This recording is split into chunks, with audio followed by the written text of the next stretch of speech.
Hey, what's going on everybody? It's Randall Herrera, and today we're talking about Fuji's XF 50mm f2 WR lens.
So that was a little bit of video that I did with the 50f2 on the XH1.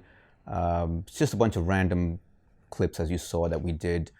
We took a trip out to Adorama in New York City. My girlfriend just got her first DSLR, and after that we headed down to Union Square. For those of you that are not familiar with the area, it's a nice kind of place to just hang around and just walk around. People sitting down having their lunch. You have street performers, you have a farmer's market.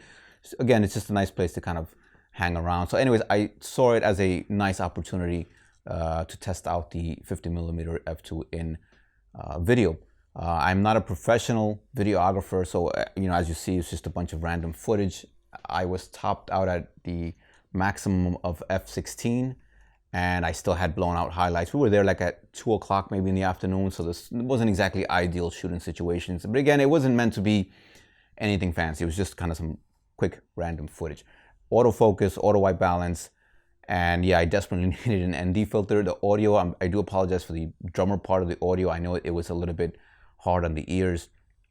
Again, it was happening. I hit record. I didn't realize. I just didn't think about the audio levels in the camera. In any case, I was pretty satisfied with it. With the Fuji XH1, I was doing it all handheld. With the 50f2, you can get away with handheld, and then there are some parts you can see it's kind of jerky. That's again not a video. I'm not a professional videographer here. So, but in any case, this is my second lens that I've gotten for Fuji. The first one was the 23f2, which I've done a review on. I will put the link at the bottom in the description. and you can go check that lens out, that review out. A lot of the things that I say for that video are also pertain to this, so it may sound a little bit repetitive, but they do come from the same family of f2 weather resistant lenses, so it's kind of inevitable. But as far as build quality, again, it's just like the other f2 WR lenses. It is mostly metal. There is some plastics in the front. The rear mount side is metal. It does have the rubber ring around the back that creates a seal between the camera and the lens, or the other way around, which is, creates that weather resistant seal, which is nice, especially when you have a weather resistant body such as the XH1 or the XT2 or the X Pro 2. It's a nice finish to it. This is the black one. It does come in silver as well. If you prefer that, I really don't have an interest in the silver lenses. I just think, especially if you have an all black body, it might look nicer on some like the XT20 comes in the top part being silver. It might work in that way. But in any case, it has a nice glossy, kind of semi-glossy black finish to it. The focus ring and the aperture ring feel very nice. To me, it's just the perfect amount of resistance to them. The aperture ring does do the clicking, and I'm not sure if you're going to be able to pick that up. So it does make that clicking, but it's not super loud. If you're doing video and you've got a microphone on top, it will pick up the sound, so you do have to be aware of that. It would be nice if they had a declicking, way of taking out the click. I know there are lenses that do have that option, like Sony's 85 GM, for example, does have it where you can kind of remove the click and then it becomes a bit better for video. But at the price, I guess maybe that's asking for a little too much. It does come with a plastic pinch style cap for the front and a regular plastic hood. Just nothing special. Just, I mean, it doesn't feel bad or anything like that, but nothing special about it. It serves its purpose, and it's fine. It's a pretty small lens. It is an f2, so that keeps it nice and small. It weighs about 200 grams, so it is also light. On this camera, it works very well, keeps everything very small. It's good for street because it's it doesn't attract as much attention when you're pointing a smaller lens like this in somebody's face. At $450, I think it's very good value for the money. It feels like a solid lens. It is half the price of Fuji's other 50-ish millimeter alternative, which is the 56 millimeter 1.2 lens. That lens is a great lens. At 1.2, it's going to give you that really nice background separation and the depth of field and the bokeh, and it's all really nice lens. But it is $1,000, and for a lot of people, that's not really an option. For $1,000, you can get this lens, and you can get probably 2 more lenses if you shop carefully. So if you're on a budget, this is definitely a good lens to go with, because you're not paying a lot, but you're getting very good quality lens in build quality. I have no complaints about this lens.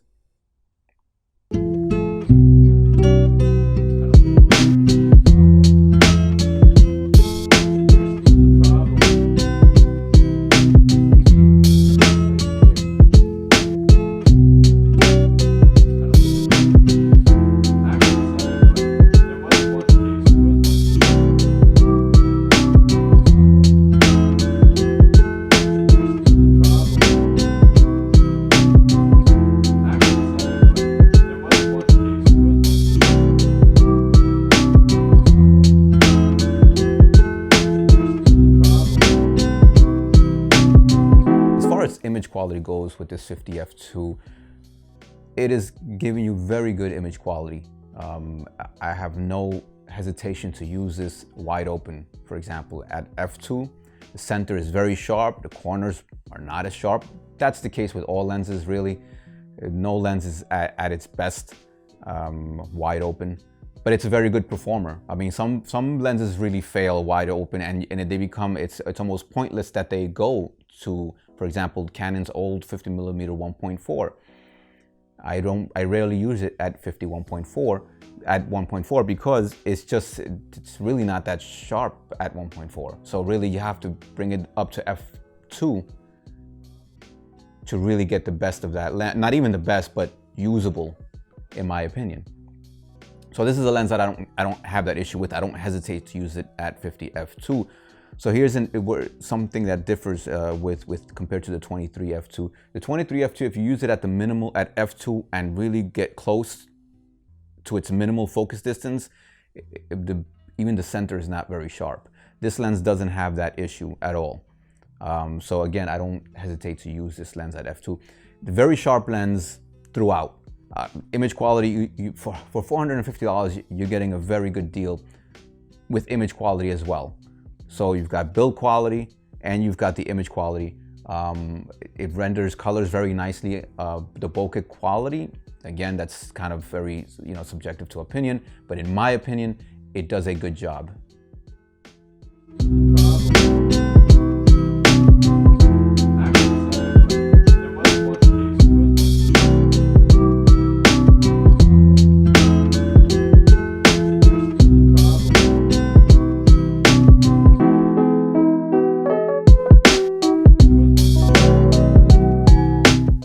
So f2 for low light images or low light conditions.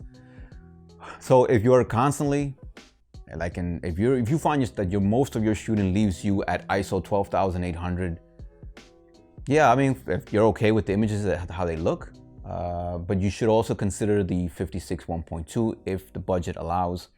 It has a 1 1/3 stop, if I'm correct, more or less, over this lens. So if you're, for example, at 12,800, the 56 1.2 will put you under ISO 6400. And that can mean the difference between usable to usable. You know what I'm saying? It's a difference to consider if you are constantly in low light situations, like super low light, like concerts or events where, dimly lit situations. Then you might want to think hard about this lens, just because of that. It's f2 is decent for low light, but it's not great. But if most of your shooting is in good to decent lighting, then you should be fine. With the occasional dark situations, you should be fine with this lens. I've been satisfied with this lens. I'm not in that sense for low light situations, but I'm not constantly in low light situations. I don't shoot events where this is an issue for me. So I would say take that into consideration.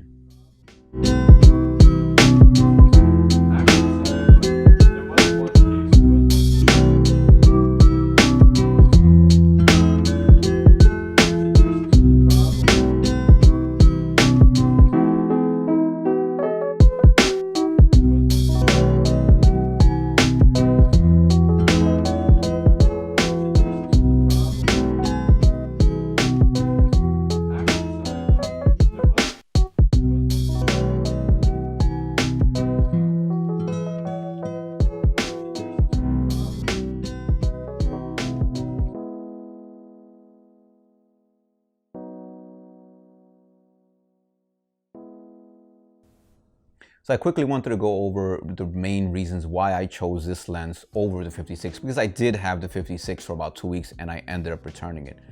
It's a lens that I may end up getting again anyways, just because it is 56 1.2 and it is going to give you a look that you can't get out of this lens. But the main reasons I got it, for a while, these were the only two lenses that I had, the 23 and the 50, and it worked very well for me.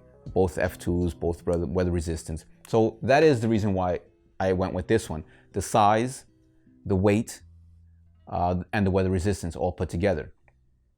On top of the fact that it is very good image quality. There was the 56 1.2 to me wasn't sharper. I didn't do any extensive testing just because I'm just going by what I see on my computer screen, but it wasn't really that. It's just that it could do 1.2. So it's going to give you a certain look that you can't get out of this lens. But the size of this lens, The weight of this lens and the fact that it's weather resistant means I can do my street photography when I go traveling or vacations, that kind of stuff. And it's small, it's lightweight, it's easy to carry, you throw it in your bag. You know, it's just such a pleasure to travel with this lens, because you don't feel the weight in your bag versus, you know, having something like this on your camera body hanging off your neck, and then having, let's say, the 56 1.2 and the 35 1.4. Oh, that's not really such a big lens, but the 23 1.4, they can get a little bit heavier. I mean, you know, these lenses are smaller than their full frame equivalents, just because they are built for a smaller sensor, so by nature they're a little bit smaller. But the fast primes can get a bit big and heavy if you throw them in your bag. And you know, after a long day, you will start to feel the weight regardless. With these two lenses, I mean, I think these two combined are still lighter than this. This is the 16 to 55 f2.8, by the way. So those are the main reasons why I ended up getting this lens. It's just because they're good for street, for travel, for vacations, keeping it lightweight. I don't have the strongest back in the world at all. It's nothing worse that I hate, you know, filling up my bag with all this equipment, and then you're not even an hour into your trip and you're already feeling your back complaining.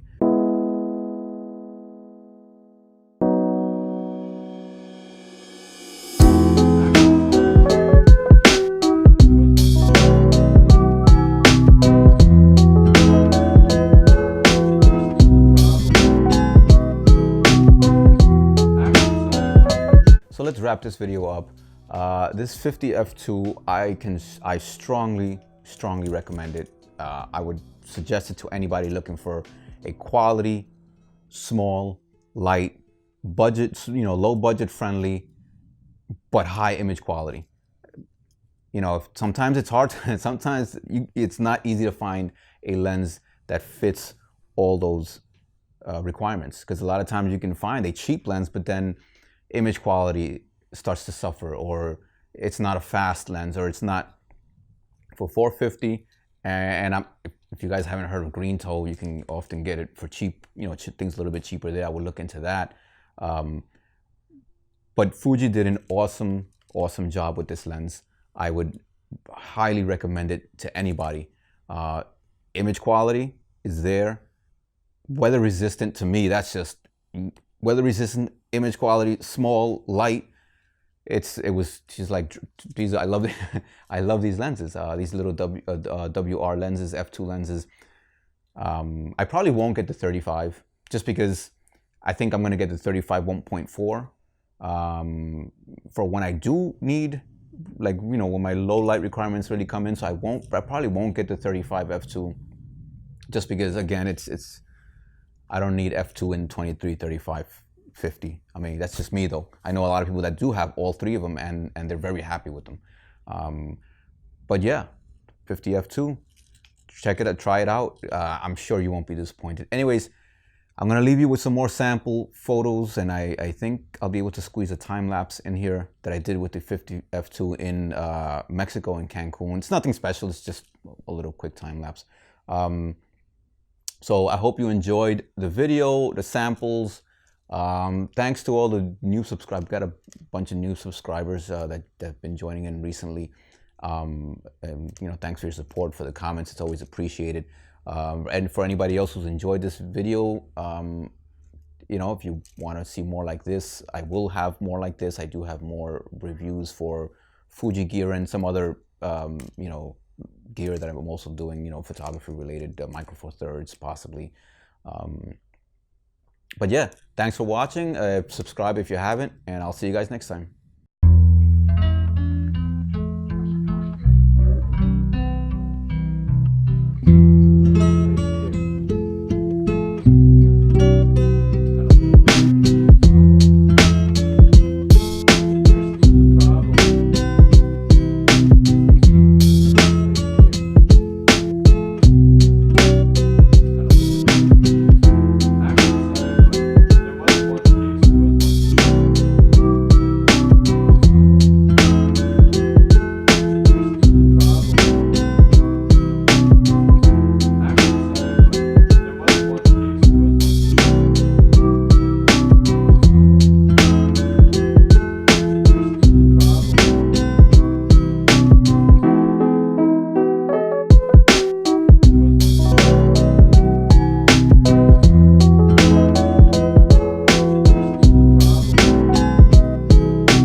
enjoyed this video, please hit that like button, subscribe, and don't forget to hit that notification button.